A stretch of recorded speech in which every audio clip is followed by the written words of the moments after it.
now I'm joined by an African repatriate who was in the diaspora. That is Brian Weller, joining us to talk to us about his experiences and what he makes of when it relates to repatriation of Africans in the diaspora. Good morning, Brian, and welcome to GMN. Good morning, my brother. How are you doing? Very well. Good. Let's talk about the relationship between Africa and the diaspora. How has it evolved over the years? Well, I normally like to make the distinction between the diaspora and forced diaspora. You know, just in the sense that if you, as a Namibian, if you were to go to study in, let's say, for example, Germany or even Zambia or Zimbabwe, you would be a Namibian diaspora because you're outside of your country, right?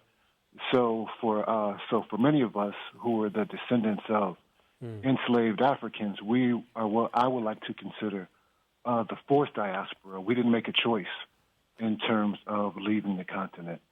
So there are those dynamics there, but I think for the most part, Africa in its diaspora has always had a relatively close relationship. We've been involved to some degree, not always on the ground in liberation movements, but we've been keen advocates of making sure our people on the continent live productive and free and independent lives. Even though we may have not been on the ground taking up arms, we've tried to raise the consciousness of other people in the diaspora in terms of knowing what's going on in Africa. So in the same way, folks on the continent have to some degree reached out to articulate the needs of their brothers and sisters that are in the diaspora. So I think the relationship has always been there, but it's not always been as strong as we would like it to be. Yeah. The good thing in a contemporary sense is that the African Union has a diaspora wing, I believe it is.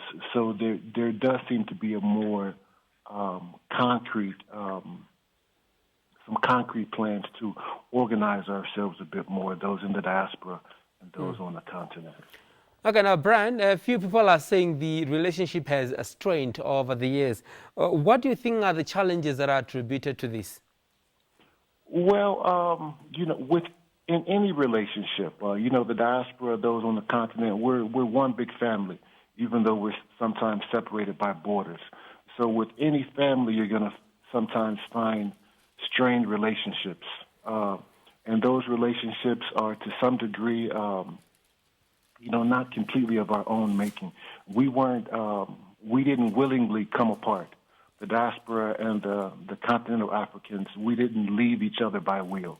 We left each other by force. So understanding that, we've got to realize that now we have the power to unite and come back together for our shared best interests.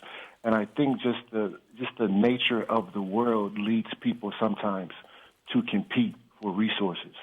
So when you've got the same people competing for, or what we think is competing, or having to compete for resources, sometimes things are strained. I remember I come from a city called Cleveland in Ohio, and later on I lived in a city called Columbus in Ohio.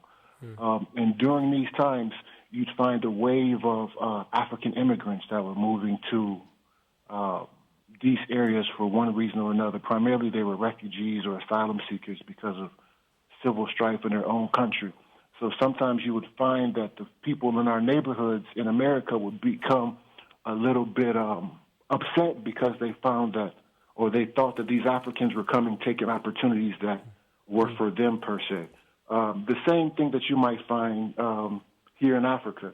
You might find a brother from Jamaica or a brother from Cleveland moving to Namibia or Ethiopia or Ghana, and potentially people from those countries feel like we might be taking opportunities for them because it's all perception. But ultimately, our success depends on each other and working, in a participatory manner and collaboratively to lift up ourselves and, of course, our families, and to a greater degree, Africa in general. Okay. Now let's talk about your motivation to come back home. What motivated you to come back home? Oh, my brother, it's like, it's natural. I would even say it's a motivation. It's like a child that's been away from its mother, and finally it has the opportunity to snuggle up to the breast of its mother. Of course, you're going to want to snuggle up to your mother. So for me, Africa has always been home. It's just a matter of trying to figure out how can I get there. How can I find an opportunity whereby I could actually contribute something to the continent and at the same time provide for my family while I'm here. For me, my greatest dream was to raise my children this side. My son was 4 when he came to the continent, and my baby girl, she was 1. Okay. So Africa is what they know. Obviously, America is where they're born, but I wanted to raise my children as African children in Africa. So I think for many of us in the diaspora, Africa has always called to us, and we've always longed to be on the continent, but the challenge is how. Okay. That's the big challenge. Good. Now, Brian, on the topic of repatriation, do you think it's time for African states and countries to recognize these movements? Of course, taking into consideration what repatriation really means. Of course they should. I think many African governments recognize that there are those Africans in the diaspora that desire to come home, but unfortunately, I think the challenge on the ground is many of our leaders are oftentimes overwhelmed with their own domestic policies, that trying to build a framework by which to acknowledge repatriates and potentially help provide for the needs of repatriates gets overlooked. And I think that's often the challenge for African states. There are some African countries that have been relatively successful in putting up legislative and political frameworks for people to come home, most notably Ghana, to some degree Senegal, to a smaller degree Ethiopia. So African heads of states and African policymakers know we're out there. They know that many people want to come home, but I think just domestic reality sometimes make them not see this movement of repatriation a priority for them. Okay, let's talk about the challenges that repatriatees face when coming back home. Outside of the sort of the obvious financial challenges of trying to secure resources to buy a plane ticket and find accommodation and things of that nature to settle on the continent. Besides those basic financial challenges, I would say one of the biggest challenges is being legally recognized in the country. I've been in Namibia going on 10 years right now. And every 2 years, I've got to go to the Ministry of Home Affairs and file some paperwork to get things extended. Every time I fly into the country, I've got to explain what a domicile is to the immigration officers, because a lot of this information isn't circulated to the various people at the border. So they want, one person might want to see this if you drive from South Africa into Namibia, and another one might want to see this if you fly into Hosea Kotako Airport. So it's just, just figuring out a way to get, some residency. Some sort of support, yeah? Yeah, residency is the biggest challenge in terms of, I think, many of us, knowing that we are legal in the country. Of course I am, being here for so long.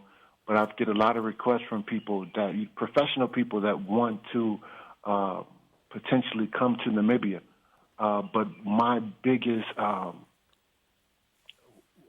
warning to them is, although Namibia is a beautiful country, great opportunities, wonderful people, safe, secure, and all of these great things, but when they ask me how is the residency requirements? Is it difficult to get a work permit? Is it difficult to set up a business? Is it difficult to gain some type of residency? in Namibia, I have to give them an honest answer, and I have to say it's difficult. I know some people that have actually went home because they couldn't get their residency sorted out here. Yeah. These people had opened up schools. Are doing wanted to do some proper things in Namibia, but going back and forth to home affairs to sort things out became a bit overwhelming for them. Of course. Now, Brian, how are your children faring in terms of adjusting to the Namibian country? My brother, my children are Namibians. My children fly around the world representing Namibia in various IT competitions. My daughter can speak her mother's language probably better than she can speak English. So, my children, their formative years have been in Namibia, even though obviously a big part of their family lives in America. But like I said, my daughter came here she came to Africa when she was 1. We first moved to Kenya for a couple years. But this is, Africa is what they know. And this was intentional. Even now my children are getting to the age when they're starting to think about universities. And a lot of people say to me, Brian, you're lucky because your kids, they want to go to university, they can go back to America. I'm like, my friend, my goal is that my children will go to University of Namibia, University of Cape Town, Addis Ababa University. The goal, my goal as a repatriate is to help build up systems in our countries of choice where our children won't want to leave the continent. We want, it really isn't about me per se. It's about helping our children, and not just my children, but, everybody's children in Africa, see Africa as a place where they can achieve their highest aspirations. So if you want the best education, you don't have to go to America. You can go right to Pioneers Park at University of Namibia and get the same education here in Namibia that you can get in New York City. So that's what drives me. Okay, great. Now let's talk about the importance of repatriation of the African diaspora in terms of bringing home the skills and also just for those people to have that sense of belongingness when they come to Africa. It's very important. And just in terms of bringing home skills, there's many of us in the diaspora that are doctors, lawyers, engineers, and things of that nature. But at the same time, I'd like to always make the point that the doors of Africa shouldn't just be open to the professionals of the West. It should also be open to, the taxi drivers of the West, the truck drivers of the West, the dishwashers. You shouldn't have to have a master's degree to repatriate. So, that's something that I think is very important. We do want to share skills. I've got some skills, but I'm the first person to admit that Africa has given me more than I'll probably ever be able to give Africa. Okay, great. And I'm a relatively well-educated person in the academic field, but Africa's given me more than I can give her. Now, as you celebrate African Day, what are your thoughts and what would you like to share as you celebrate this day? What I would like to share is I think these trying times are making us realize a lot more that ultimately we need to depend on our humanity. We shouldn't be motivated by, capitalist interests. We should be motivated by helping out our fellow man, be it the sister selling sweets on the corner, the kids selling airtime in the streets. We really need to look out for each other because tomorrow isn't promised. So I think, this public health crisis that we're all experiencing right now should allow us to take a pause and to realize that we're all in this thing called life together. So we need to, hold each other's hand and do our best to, not just be our brother's keeper in theory, but be our brother's keeper practically. And so that would be my message. Great. For Africa Day. Great. Thank you so much, Brian.